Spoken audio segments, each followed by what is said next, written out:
tentwoning. Paulus, die tentmaker, het die tydelike aard van mensgemaakte strukture geken.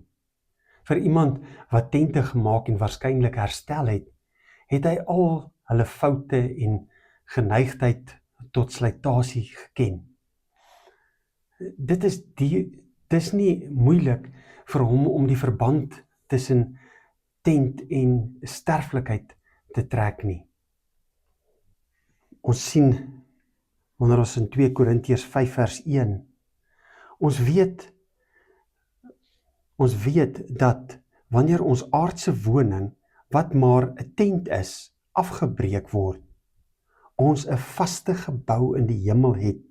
Dit is 'n woning wat nie deur mense gemaak is nie, maar deur God, en dit bly ewig staan. Paulus maak ook 'n verband met die tabernakel, die tent waar die Israeliete God die eerste keer gereeld ervaar het.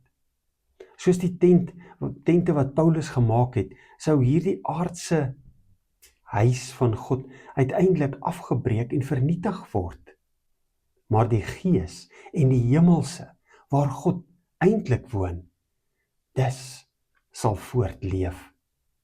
Terwyl tydelike tentaanbidding uitmekaar val, sal ewige aanbidding in God se hemelse gebou voortbestaan en bly bestaan.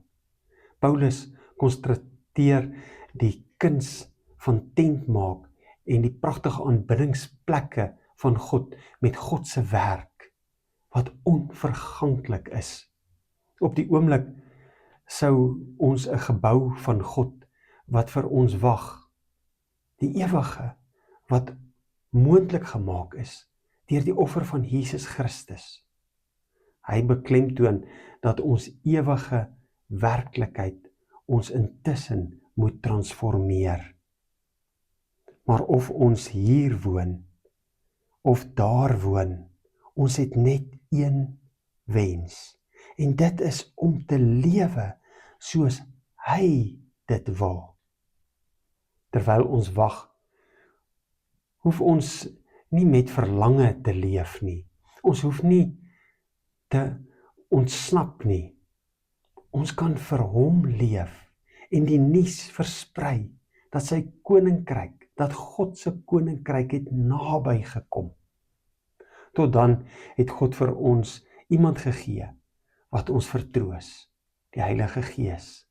Hy herinner ons aan ons ewige vertroue en bemoedig ons om vir God te leef.